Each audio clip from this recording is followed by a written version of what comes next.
Václav Havel, Mm-hmm. the president of the Czech Republic, he addressed the Congress in the United States. Mm-hmm. And why I want to say this is, I feel it's kind of apt for the present day.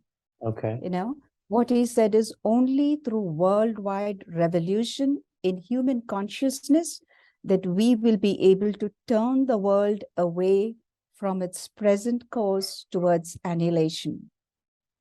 Okay. Because, you know, I feel that's where the way we are going.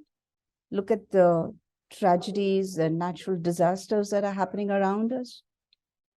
So, Right. By annihilation, he means natural tragedies and not political. yeah. So like nuclear Armageddon, or yeah, whatever it means, right? Whatever Politically it or may be, it natural. might be there, you know, it is. So what the Czech premier said, you know, the universal brotherhood, it is reflected from what I interpreted from Brian Weiss's teachings, in which he goes on to say, you know, he mentions one of his more famous cases in which a Jewish person was taken back, and she or he, I don't remember, saw that they were a Nazi soldier, right?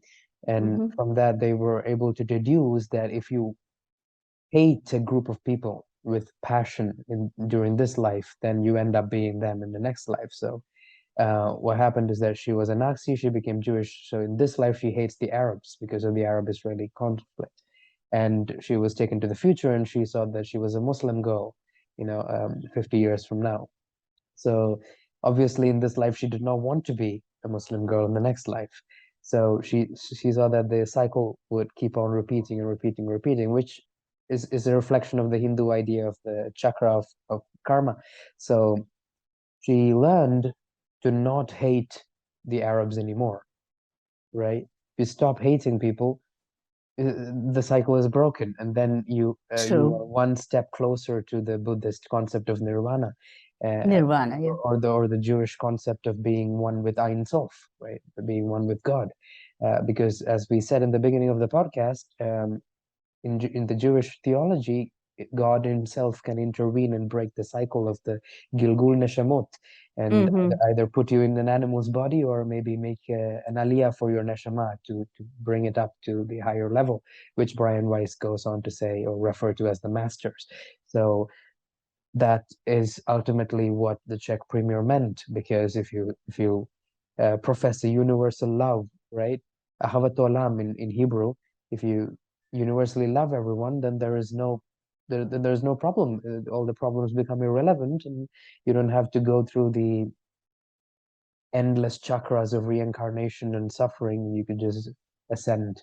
So do you subscribe to that as well, or is that even the point of all this? Actually, you know, when you talk about past life regression and reincarnation, all that, every life that you take is to learn something from that life.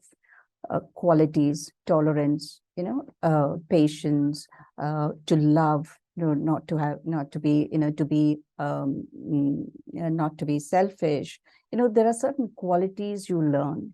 So they say that after you've learned all your lessons, it's then that you reach the higher state, the nirvana state. Right. So every life, it seems you're learning something. There is a possibility to jump through all those lessons, because in the last, I think it was his last book, Only Love is Real. I think it's one of his. That's one of the books. That's not Only Love is Real. I think was the second book. I think second or third book. Okay, so I think it was in it that he says that if that lesson is learned to universally love everyone, then you basically can skip everything else, and then you become ascended. Which is the exact same thing that Buddhism and Judaism reiterates.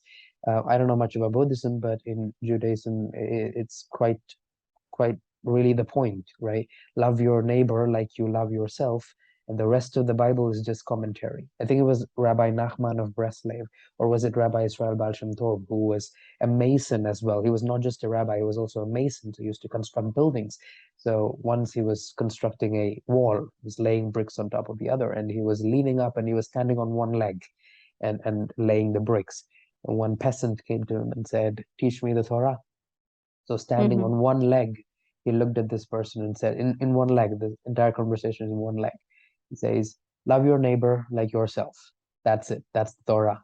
The rest is all Yeah, yeah, commentary.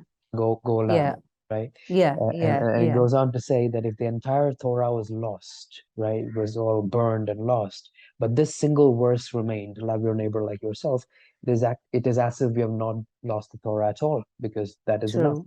right? I think the So Bible also says something, that's the most important commandment. Once you know that, I think it was John 3:16 in which God says, gave his only begotten son because mm, that is the verse of love according to Christian theology, isn't it?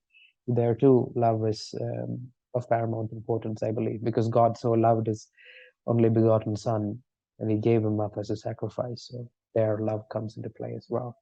I don't know what Islam says about it, but I don't so think you said about, skipping some of these lessons, right, that's true. Like if you do a lot of good things, you can skip some of your lives and move ahead faster.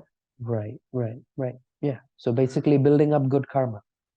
Good karma, Buddhism. and negating the bad karma. Exactly. You're right. Yeah. I have a friend from the Thai police department. He works in Bangkok as a police officer, very devout Buddhist. But being a police officer, as you know, especially in a country like Thailand, you have to contend with a lot of crime. And and when you contend with a lot of crime, you tend, it reminds me of Carl Jung when he said you look long into the abyss and you find the abyss staring back at you. So when you are involved with a Hmm. lot of crime, you Hmm. tend to do some crime yourself as well. You tend to be a little bit corrupt, right? So this man, what he does is that every week, he keeps a small notebook of all the bad Hmm. karma he has accumulated. Every Hmm. weekend he goes to his temple and he atones, and he does it only to such an extent that he goes a little bit about the bad karma. So it's a numbers game. It's all a numbers game. Hmm. So Hmm. my bad karma amounted to around 205 points, right? He has his point system. And he'll do good karma or good deeds just to reach 206 points, just to Okay. a little bit about, right? Hmm. His personal faith. In Judaism, you say your personal emuna. So it works for Hmm. him. But I think the basic idea is the same. And I think it unites the basic teaching of all religions to love. And if that's given enough emphasis, then I don't think there will be most of the problems there. Absolutely. Right. So Absolutely. I completely agree with you. I mean, that's the base, and people don't, see I it. mean, where is all the love gone? Right. True. I Okay. And remember. and I Yeah, go also ahead. wanted to tell you another quote from the ex-former Russian President Gorbachev. He had said, when I quoted the Right. Czech premier, what Gorbachev said was that the spiritual renewal is necessary to save his distraught country. It is absolutely the truth, right? Yeah, but think how long ago he said this. It is absolutely true, right? As far as Russia is concerned, Yes, right? It really needs a lot of spiritual overhaul. It's yes. absolutely true what Gorbachev said. Because 90 years, no, 70 years of communism and repressing the church like no other country has done before. Did you know that Joseph Stalin converted many of the ancient Orthodox churches into toilets, into public toilets? Oh Right. God, I didn't know that. Now you know. Lenin was not that of an iron fist when it comes to repressing religion, although he did advocate for that. He said religion and faith has no place in the communist utopia. But Stalin really took it into his hands. He demolished with dynamite many churches. Others he converted to public toilets. And they did not do as much oppression to the Muslims because in the central Soviet Union you had Kazakhstan, Kyrgyzstan, Uzbekistan, Tajikistan. They were all under the Soviet occupation, but they didn't oppress them so much because they were afraid if you try to repress the Muslims, then they're going to fight back, right? So that will affect the unity of the Soviet system. But the Christians are not going to fight back. You can mock Christianity as much as you want, right? You can tease Jesus as much as you want. Nobody's gonna kill you. You try to tease the Muslims, they're gonna, you know, retaliate. So Yeah, the Soviet definitely. Union didn't do anything about the Muslims, but they repressed Christianity so much. They persecuted pastors, priests, vicars, Did. nuns. But isn't that still happening, Tapan? Isn't that still happening around now? In Russia? It's still happening. Not in Russia. No, Well, no, in no. our No. country, it's happening. Right. It is happening in India, sure, especially in Mm, remote places of North India, where radical groups of Hindus, they believe that, you know, the missionaries come just to convert. So they see all the missionaries as enemies, and they were missionaries who were burned alive in cars in Orissa, or Odisha as it's yeah. called now. Mm, But yeah, yeah, that's true. And all of that, you know, makes a huge black hole of negative karma there, and it affects generation after generation, right? Same thing what the Bible says, generational curse, right? Can only be true. mitigated through ahavat olam, or blind love, right? But yeah, what Gorbachev said is absolutely true. It is absolutely true what he said, especially. And I think the accumulation of all that negativity led to the Soviet Union collapsing at the end of the day, Absolutely. right? Yeah. I mean, you can hate the modern state of Russia as much as you want because of what they're doing in Ukraine, but they did one thing right. Mm, They restored the church. They restored the faith of the people. mm-hmm, That's mm-hmm. amazing thing what they did. But yeah, that's another debate for another day. So Yes. do you have any closing words for the audience? Well, I wish, like the Czech premier said, about spreading love around. Right, Why is there so much hatred and greed? And, right. that's what's leading to wars. But hasn't humankind always been like that since the dawn of recorded history? It has. It has always been like that. But unless people try and change their way of thinking, Right. be And more for spreading love around. for thousands of years, human beings have failed to change their way of thinking. And what Christianity proposes is Jesus' second coming. And what Judaism proposes is the personal responsibility that all of us should take to repair ourselves. Tikkun olam, but impractical. I mean, we can hope for it, but impractical. Jesus' second coming, we don't know if that's going to happen. And I don't even know what Islam says.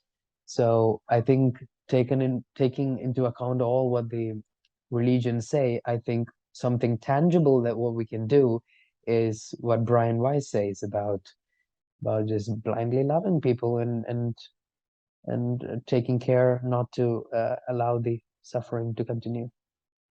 Yeah, not only loving people, love nature, love the earth, love, people, like when you destroy nature, that's why you're taking so much out of nature. That is why nature is kind of retaliating. Sure, sure.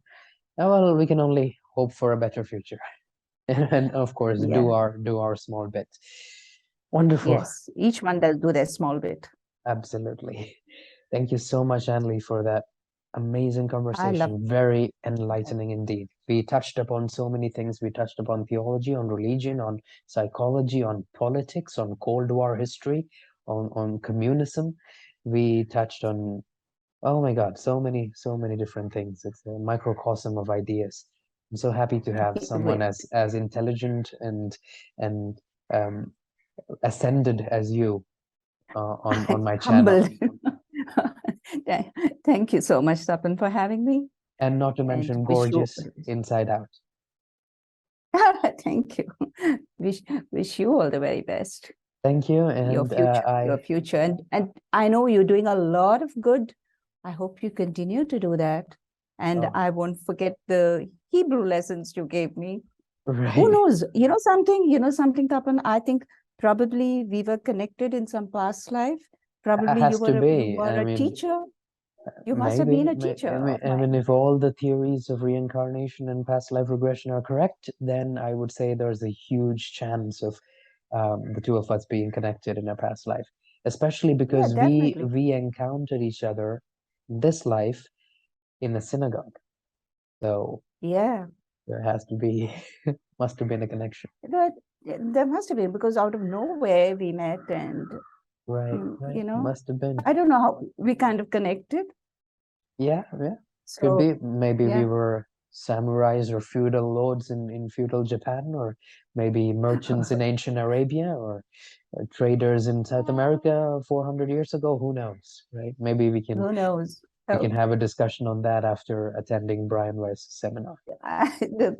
True, absolutely. Well, so anyway, who knows?